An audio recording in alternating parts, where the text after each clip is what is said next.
They went to September and said, "Ah, dear sister, we are sorry that your beautiful parrot is dead.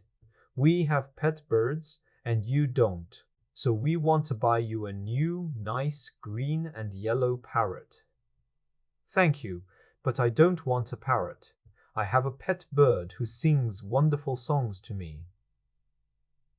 "But can he be your bird? When he flies in and out when he likes," they said. "He always comes back," said September, "and I like when he flies about the room."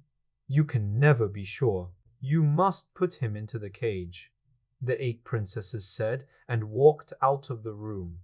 September didn't know what to do. She didn't want to keep the bird in the cage, and she was afraid that the bird could fly away. Suddenly, September heard a beautiful song. The little bird flew into the room and sat on her hand. She took the bird into her hand and put him into the cage. At first, the bird could think of nothing to say, but then he said, "What is the joke?" "There is no joke," said September, "but there are a lot of cats in the house, so it is better for you to be in the cage." "I can't think why the queen wants to have so many cats," said the little bird. "Said the little bird. "They are beautiful cats with blue eyes," said the princess, "and the king and the queen like to have them in the house. But you didn't say anything to me about it. Why did you put me in this cage? I don't think it's the sort of place I like." "Well, I don't want the cats to eat you up," said September. "I must be sure of you." "All right," said the little bird. "I'll sleep in this cage for one night. But in the morning you must take me out of the cage." He ate a very good supper and then began to sing. But very soon he stopped. "I don't know why, but I can't sing tonight," he said, "and I don't want to sing." "Very well," said September. "Then go to sleep." Soon the bird was asleep. September went to sleep too. But early in the morning the little bird awakened her. "Open the door of this cage and let me out.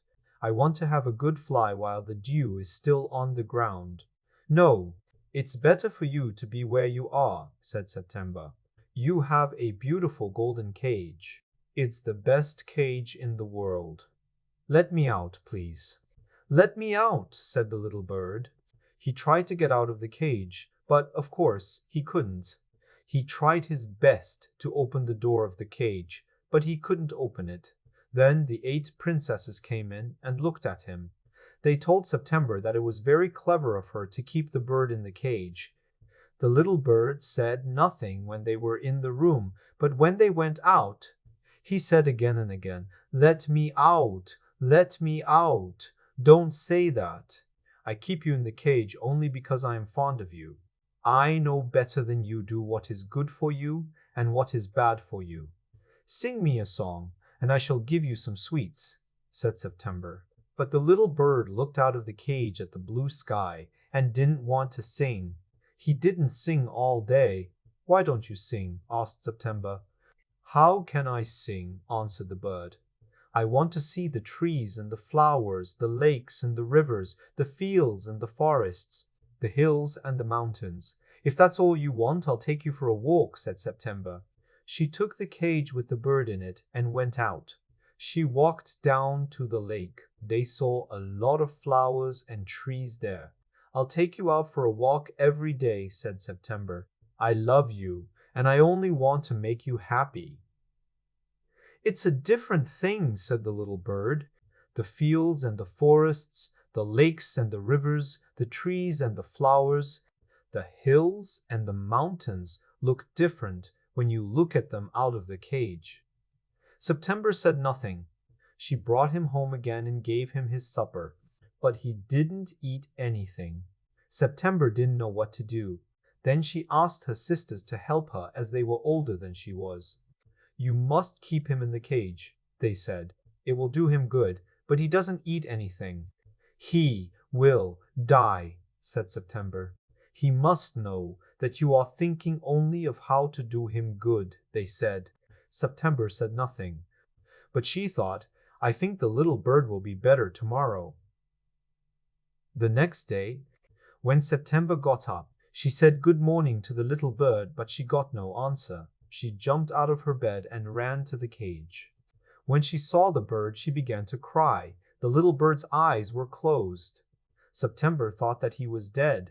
She opened the door of the cage and took him out. Wake up, my dear little bird. September began to cry. She cried, and her tears fell on the little bird. He opened his eyes. When he saw that he was out of the cage, he said, I cannot sing when I am in the cage, and if I can't sing, I'll die. I can sing only when I am free. Then you will be free, said September. I put you in a golden cage because I loved you and wanted to have you only to myself. You must be free. Go. Go to the fields and the forests, the lakes and the rivers, the hills and the mountains. Go and be free. I love you very much and I want you to be happy. September opened the window. Come and go as you like, little bird, she said. I will never put you in a cage. I will come back because I love you, little princess, said the bird. Sighed the bird, and I will sing you the loveliest songs I know. I shall go away, but I shall always come back. He flew away into the blue sky. The little princess began to cry, for it was very difficult to say goodbye to the bird whom she loved so much. When her sisters knew that, they began to laugh at her. He will never come back, they said, but he did. He sat on September's finger, ate out of her hand, and sang his beautiful songs about different wonderful places of the world. September kept her windows open day and night, so that the little bird could come into her room when he wanted. So she always slept with her windows open, and it did her a lot of good. She grew beautiful, strong, and healthy.